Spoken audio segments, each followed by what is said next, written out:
은혜와 축복이 넘치기를 주님의 이름으로 간절히 축원합니다.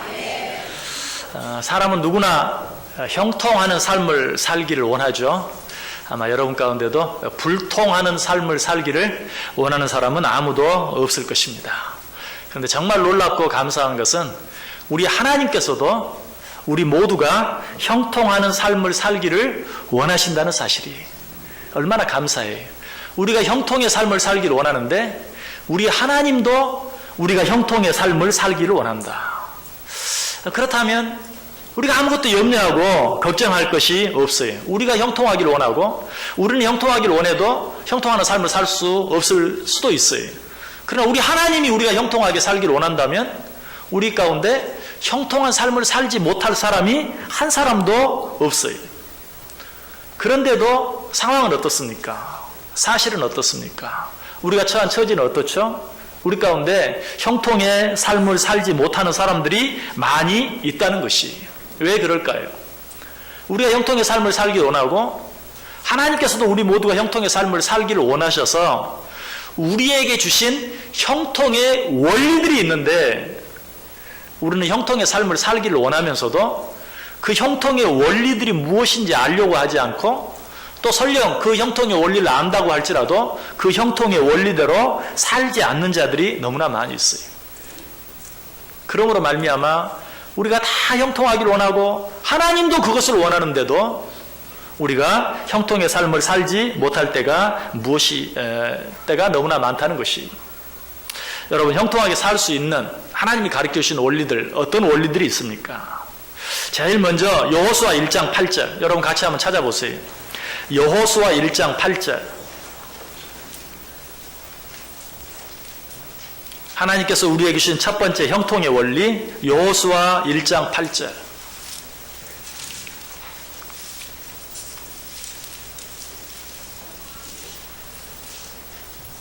여호수아 1장 8절 우리 다 같이 읽습니다. 이 율법책을 내 입에서 떠나지 말게 하며 주야로 그것을 묵상하여 그 안에 기록된 대로 다 지켜 행하라.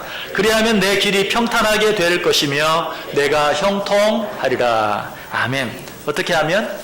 이 율법책을 내 입에서 떠나지 말게 하며 주야로 그것을 묵상하여 그 안에 기록된 대로 다 지켜 행하라. 그리하면 내 길이 평탄하게 될 것이라. 내가 형통하리라. 이 말씀은 쉽게 말하면 무슨 말인 줄 아세요? 교통 법규를 잘 준수하라. 그러면 네가 안전 운행하게 될 것이다. 얼마나 당연한 말씀입니까? 교통 법규를 잘 준행하라. 그러면 내 운행이 안전할 것이다. 하나님 주신 모든 율법을 주야로 묵상하고 그 가운데 기록한 대로 지켜 행하라. 그리하면 내 길이 평탄하게 될 것이며 내가 형통할 것이다. 너무나 당연한 것이 하나님이 정말 우리 모두가 형통한 삶을 살기를 원하시지만 하나님은 상식을 무시하는 분이 아니에요.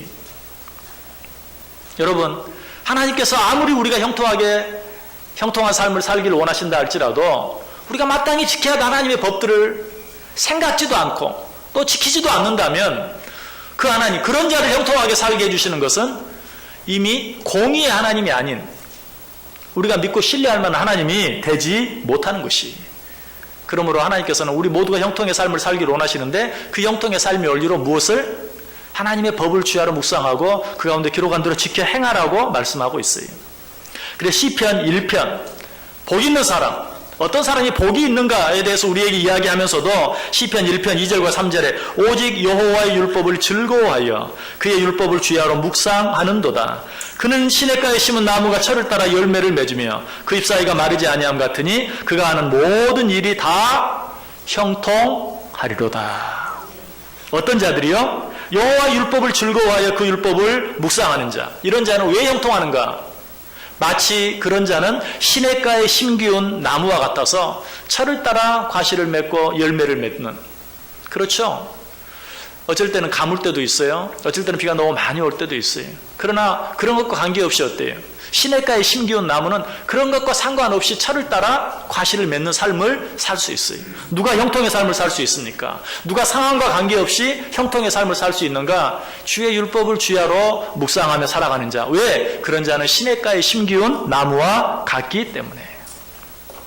한마디로 하나님의 말씀을 사랑하고 그 말씀대로 지켜 행하는 자들이 형통의 삶을 살 수 있다라고 이야기하고 있어요. 그래서 성경에 이런 방법대로 살아들임으로 말미암아 형통한 사람들이 많이 있는데 그 가운데 한 사람, 대표적인 사람을 든다고 하면 바로 오늘 우리가 생각해 볼 다니엘이.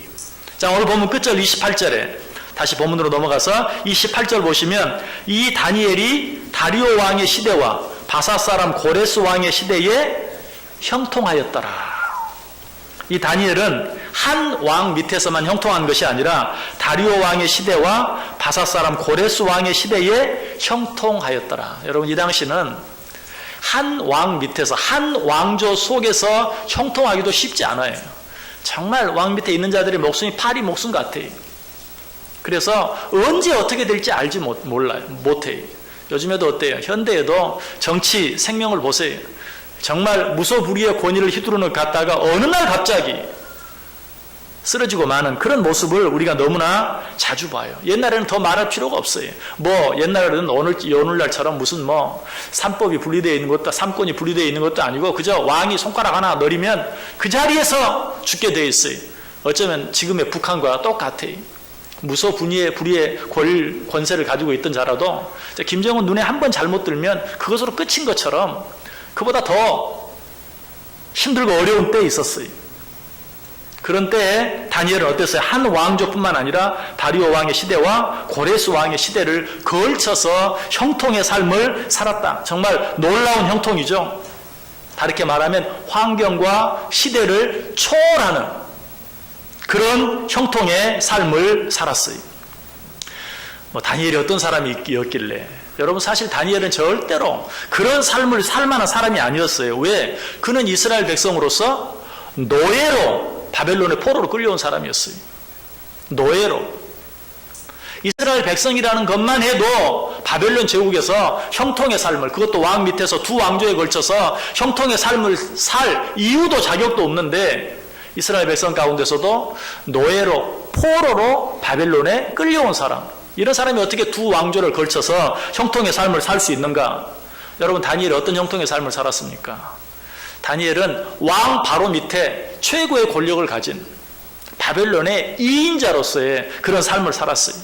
여러분, 이것이 꼭 요즘 말하는 그런 권력을, 최고의 권력을 가졌다, 그런 말뿐만이 아니고 도무지 그런 삶을 살 수 없는 사람이 하나님의 초자연적인 능력과 은혜와 간섭으로 말미암아서 두 왕조를 걸쳐 그 나라의 2인자로서의 형통의 삶을 살았다는 것이에요. 자, 오늘 우리가 읽진 않았지만 다니엘서 6장 1절, 2절, 3절 말씀, 1절, 2절, 3절 말씀 우리 다 같이 한번 읽어볼까요? 다니엘서 6장 1절, 2절, 3절 시작.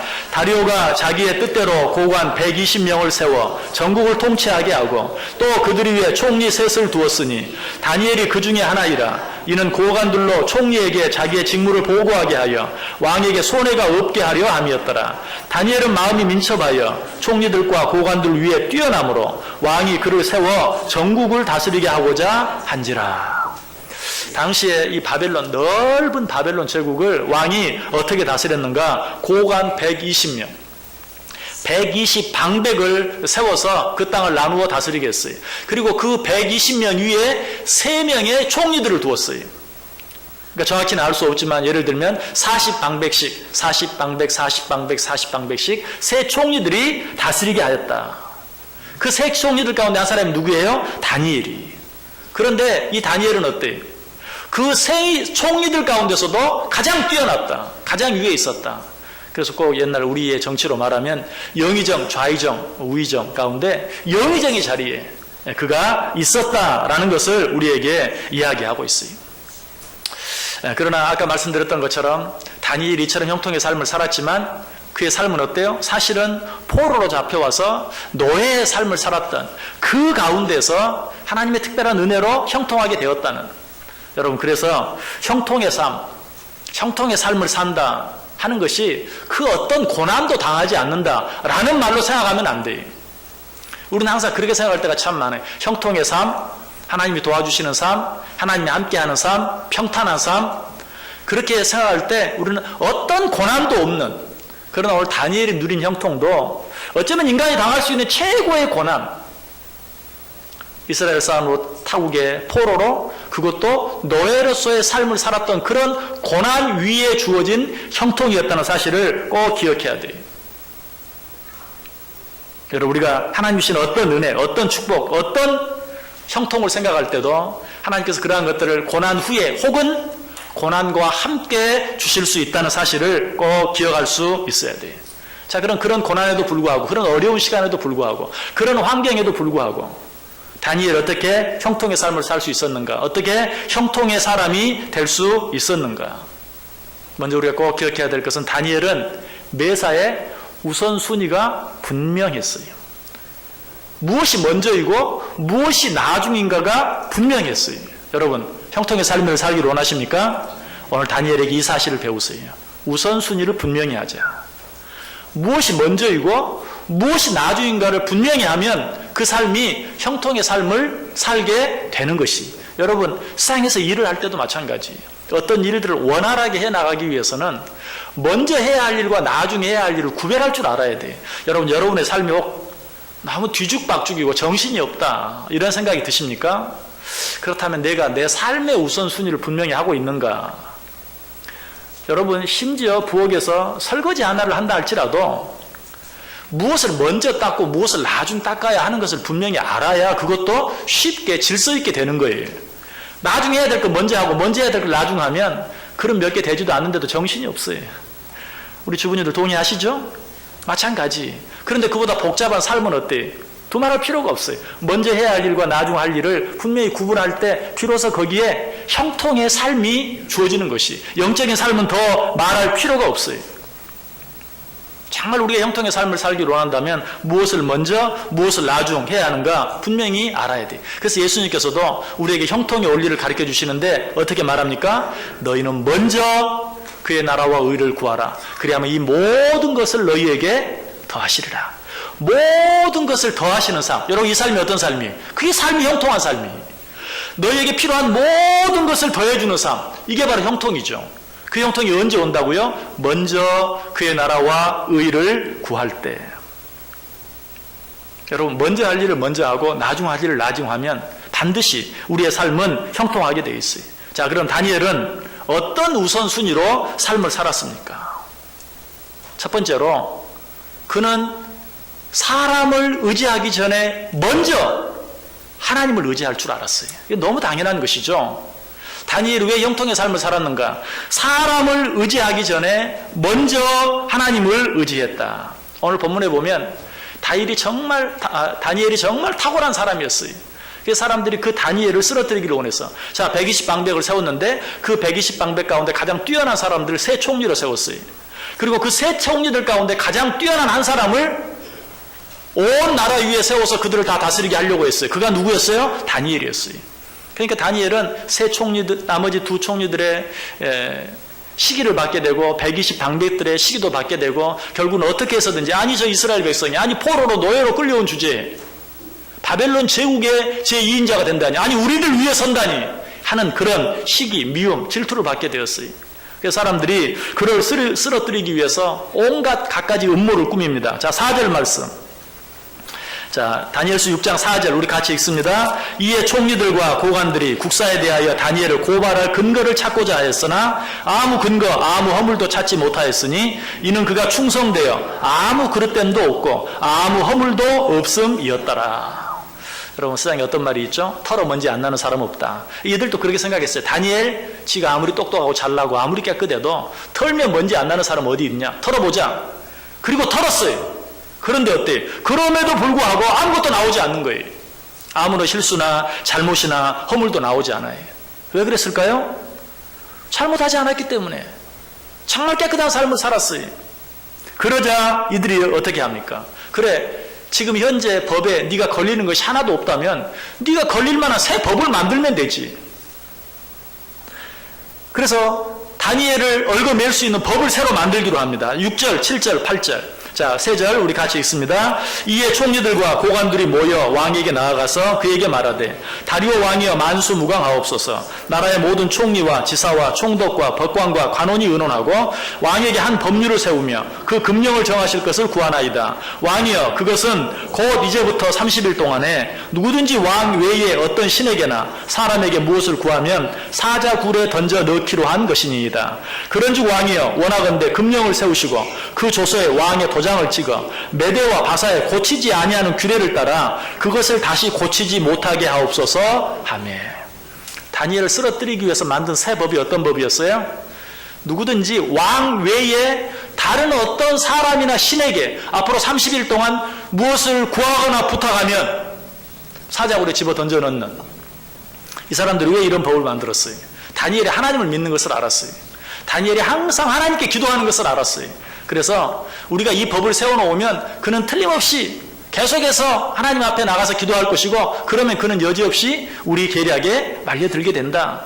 그런 생각으로 이런 법을 만들었어요.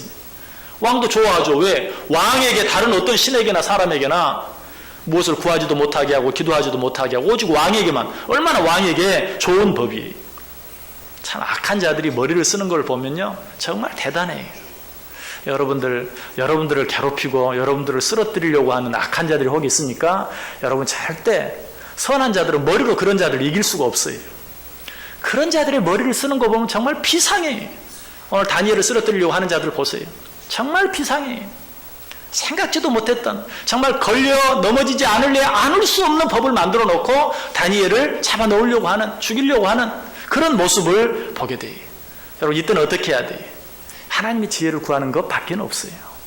내 힘으로 하려고 하면 뭐 질 것도 뻔하고 나만 지치고 나만 힘들어요. 정말 하나님의 도움을 구하고 하나님의 지혜를 구할 수 있어야 돼요. 오늘 다니엘이 그렇게 했어요.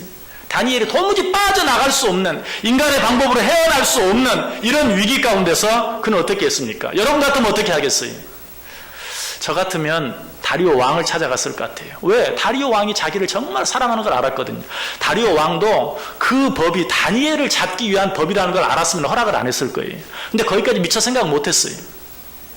그런데 그것이 다니엘을 잡기 위한 법이었어요.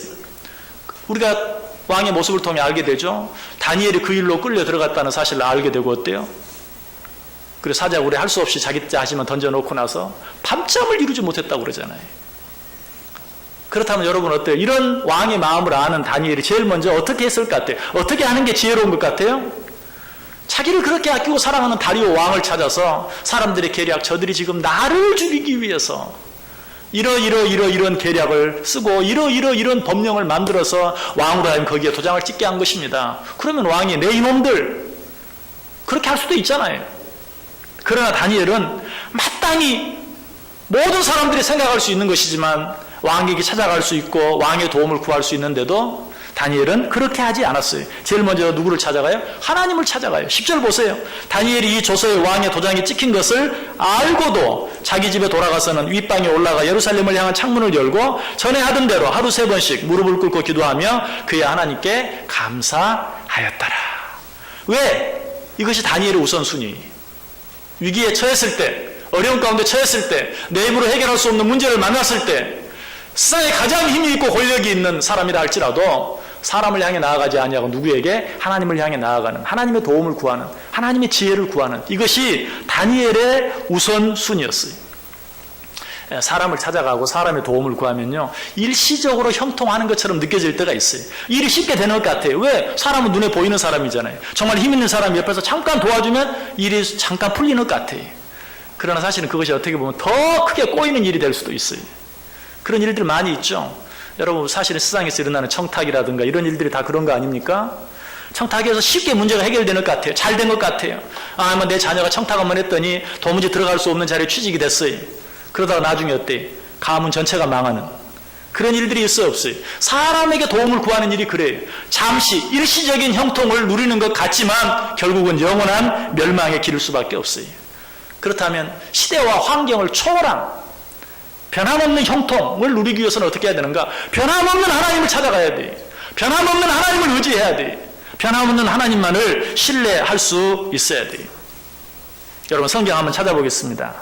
예레미야서 17장 5절에서 8절, 구약성경 767페이지, 구약성경 767페이지, 예레미야 17장 5절에서 8절까지.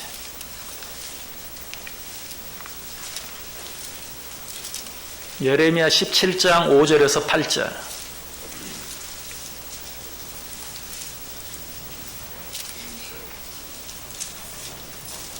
예레미야 17장 5절, 6절, 7절, 8절. 우리 다 같이 한 목소리로 읽습니다. 여호와께서 이와 같이 말씀하시니라. 무릇 사람을 믿으며 육신으로 그의 힘을 삼고 마음이 여호와에게서 떠난 그 사람은 저주를 받을 것이라. 그는 사막의 떨기나무 같아서 좋은 일이 오는 것을 보지 못하고 광야 간조한 곳, 건건한 땅, 사람이 살지 않는 땅에 살리라. 그러나 무릇 여호와를 의지하며 여호와를 의뢰하는 그 사람은 복을 받을 것이라. 그는 물가에 심어진 나무가 그 뿌리를 강변에 뻗치고 더위가 올지라도 두려워하지 아니하며 그 잎이 청청하며 가무는 해도 걱정이 없고 결실이 그치지 아니함 같으리라. 아멘.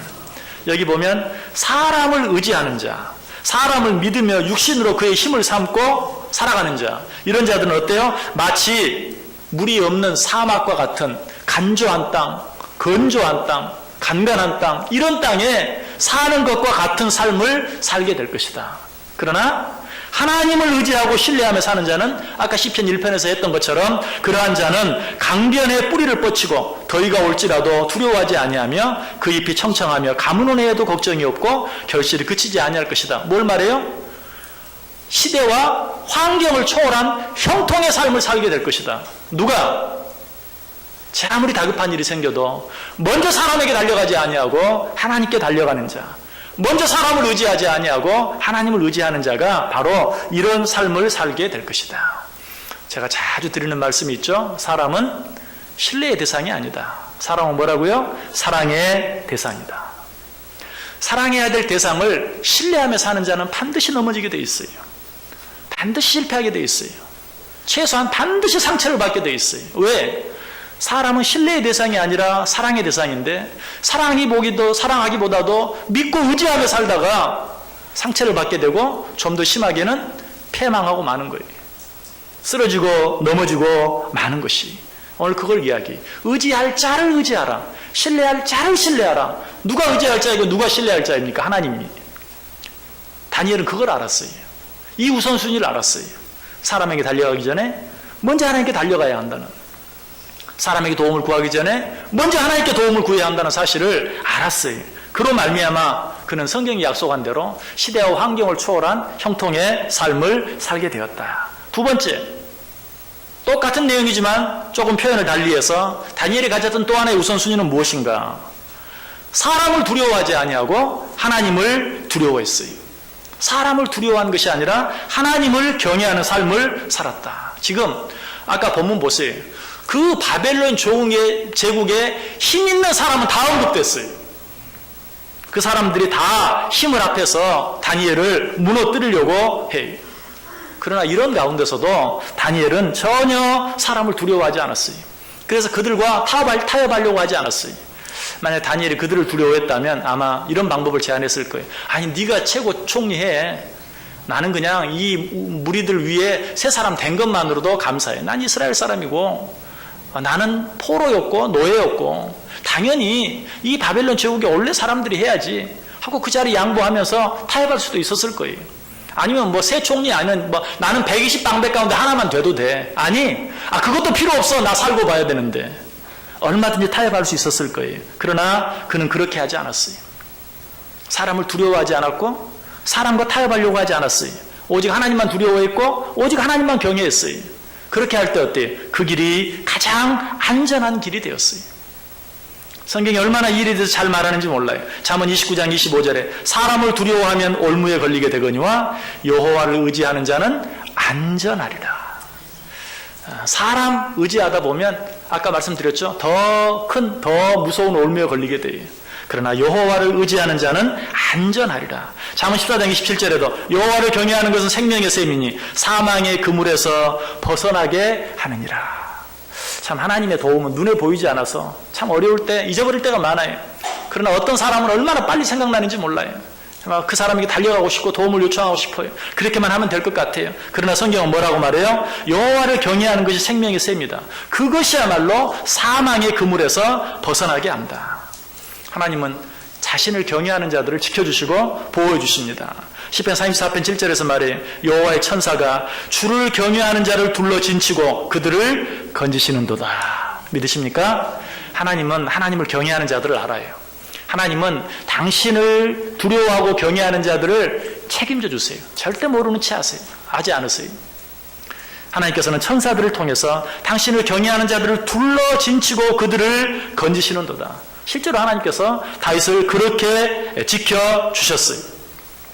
자, 다니엘이 결국은 이런 모든 사람들의 음모에 걸려서 사자굴에 던짐을 당했어요.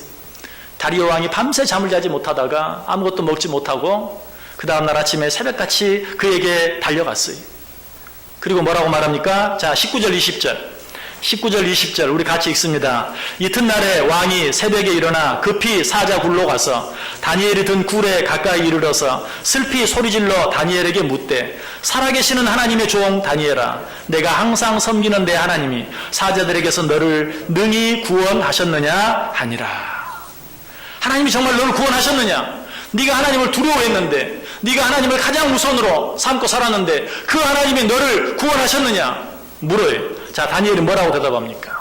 그 다음 21절 22절 시작. 다니엘이 왕에게 이르되 왕이여 원하건대 왕은 만세 무강하옵소서. 나의 하나님이 이미 그의 천사를 보내어 사자들의 입을 봉하셨으므로 사자들이 나를 상해하지 못하셨사오니 이는 나의 무죄함이 그 앞에 명백함이오며 또 왕이여 나는 왕에게도 해를 끼치지 아니하였나이다 하니라. 아멘. 자, 하나님께서 누구를 보내서? 천사를 보내서. 아까 뭐라고 말했어요? 하나님을 경외하는 자들, 하나님께서 천사를 보내어 그들을 둘러 진치고 지키시고 보호해 주신다. 정확하게 다니엘이 그렇게 해주셨어요. 정말 사람이 무서울 수밖에 없는 그 제국의 모든 권력 있고 힘 있는 사람이 다 자기를 죽이려고 하는데 얼마나 두려웠겠어요. 그러나 그런 가운데서도 하나님만 바라보고 하나님만 의지했을 때 하나님이 약속한 것처럼 주를 경외하는 자들을 천사들로 둘러 진치고 보호해 주신다. 그 말씀 그대로 하나님께서 다니엘을 지켜주시고 보호해 주셨다. 그냥 지켜주시고 보호만 해주셨어요? 아니, 하나님께서는 당신을 경외하는 자들을 어려운 가운데서 그저 건져내 주시고 지켜주시고 보호해 주시는 것으로 끝나지 않아요. 잠언 22장 4절에 보면 겸손과 여호와를 경외함의 보응은 재물과 영광과 생명이니라. 부수적인 은혜와 축복, 선물도 그 문제 자체를 해결해 주는 것뿐만 아니라 그것을 뛰어넘는 놀라운 은혜와 축복. 아까 뭐라고 말했어요? 먼저 그의 나라와 의를 구하라. 그리하면 이 모든 것 네가 지금 구하지 아니한, 지금 당장 너에게 필요치 아니한 것까지라도 하나님께서 풍성하게 허락해 주실 것이다. 우리 그 사실도 오늘 본문을 통해서 확인해 보시죠. 자, 25절, 26절, 27절 시작. 이에 다리오 왕이 온 땅에 있는 모든 백성과 나라들과 언어가 다른 모든 사람들에게 조서를 내려 이르되 원하건대 너희에게 큰 평강이 있을지어다. 내가 이제 조서를 내리노라. 내 나라 관할 아래에 있는 사람들은 다 다니엘의 하나님 앞에서 떨며 두려워할지니 그는 살아계시는 하나님이시요 영원히 변하지 않으실 이시며 그의 나라는 멸망하지 아니할 것이요 그의 권세는 무궁할 것이며 그는 구원도 하시며 건져내기도 하시며 하늘에서든지 땅에서든지 이적과 기사를 행하시는 이로써 다니엘을 구원하여 사자의 입에서 벗어나게 하셨습니다 하였더라. 아멘. 다니엘을 사자 굴 속에서 지켜주셨을 뿐만 아니라 다니엘의 자리가 더 확고하게 된, 설령 이런 어려움이 없이 다니엘이 이스라엘 바벨론 세 총리들 가운데 가장 높은 자리에 앉았더라면 아마 그 자리가 늘 불안하고 힘들었을 거예요. 그러나 이런 일들을 거침으로 말미암아 어때요? 다니엘의 자리가 보다 더 확고해지고, 처음에는 다니엘을 사자 굴에 넣을 수 있는 법령에 도장을 찍었던 이 다리오 왕이 이제는 어때요? 다니엘의 자리를 그 누구도 흔들지 못하도록 확실하게 보장해주는 그런 모습을 우리가 보게 돼요. 이것이 누구에게 주어지는 축복이에요? 사람을 두려워하지 아니하고 하나님을 두려워하고 하나님을 경외하는 자들에게 주어지는 축복이다. 또 한 가지 다니엘이 가졌던 우선순위, 이것도 역시 표현은 다르지만 같은 것이, 첫 번째 원리와 두 번째 원리와 같은 것. 다니엘은 사람에게 구하기보다 먼저 하나님께 기도했다. 다시 10절을 보세요. 다니엘이 이 조서에 왕의 도장이 찍힌 것을 알고도 자기 집에 돌아가서는 윗방에 올라가 예루살렘으로 향한 창문을 열고 전에 하던 대로 하루 3번씩 무릎을 꿇고 기도하며 그의 하나님께 감사하였더라. 사람을 찾아가기 전에 하나님을 찾아가고 사람에게 구하기 전에 하나님께 구했어요. 하나님께 기도했어요. 자, 그런데 이 원리 속에 우리가 기억해야 될 몇 가지 단어들이 있어요. 전에 행하던 대로 하루 3번씩. 이것이 다니엘을 통해서 배워야 될 또 한 가지 형통의 원리예요. 전에 행하던 대로. 지금 다니엘의 상황은 전에 행하던 대로 변함없이 무엇을 할 수 있는 상황이 아니, 너무 위험하고 너무 다급한 그야말로 비상사태예요. 그런 가운데서도 그가 하나님을 의지하되 하나님께 기도하되 흔들리지 아니하고 전에 하던 대로 하루 3번씩 동일하게 하나님을 찾아가고 하나님께 기도한 그런 모습을 보게 돼요. 우리 평상시에는 신앙생활 잘해요. 근데 조금만 어려운 일이 있으면 그냥 흔들려버리고 마는, 그냥 잊어버리고 마는, 전에 늘 행하던 일도 행하지 아니하는 그런 어리석은 자리에 빠질 때가 참 많아요. 그래서 우리가 형통의 삶을 살지 못하는 것이, 하나님이 이랬다 저랬다 해서 내 삶이 흔들리는 게 아니에요. 내가 이랬다 저랬다 하기 때문에 내 삶이 흔들리는 거예요. 하나님은 절대 이랬다 저랬다 하지 않아요. 그러나 다니엘은 이랬다 저랬다 하지 않았어요. 그 삶이 인간의 표현으로 빌리면 천국과 지옥을, 삶과 죽음을 오가는 그런 사이였지만 그는 어때요? 전에 행하던 대로 하루 3번씩 무슨 원리입니까? 한결같이 시종일관, 시종여일한 꾸준히 변함없는, 여러분 우리의 삶이, 우리의 믿음이 얼마나 좋은가 나쁜가, 그거는요 2번째예요.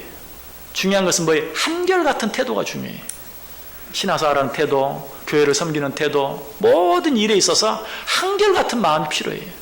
하나님이 한결같은 자와 함께 하시고 한결같은 자를 한결같이 축복하시는 그 하나님의 마음을 전 이해가 돼요. 저는 성도들 가운데 무엇을 얼마나 잘하느냐보다도 한결같은 분들이 얼마나 힘이 되고 얼마나 감사한지 몰라요. 한결같은, 변함없는, 여러분 이것이야말로 형통의 원리예요. 하나님은 한결같은 자를 한결같이 축복하세요. 그러므로 우리가 정말 그 하나님의 은혜와 축복을 받아 누림으로 형통의 삶을 살기를 원한다면 늘 하나님 앞에서 한결같은 삶을 살아야 돼요. 다니엘 얼마나 한결같았는가. 다리오 왕도 그 사실을 인정해요. 16절 보세요. 이에 왕이 명령하며 다니엘을 끌어다가 사자굴에 던져 넣는지라. 왕이 다니엘에게 이르되 내가 항상 섬기는 너의 하나님이 너를 구원하시리라. 이 말은 무슨 말이에요? 네가 변함없이 똑같이 섬기는 그 하나님이 지금까지 너와 함께 하신 것처럼 똑같이 이 사자굴에서도 너를 지켜주실 것이다.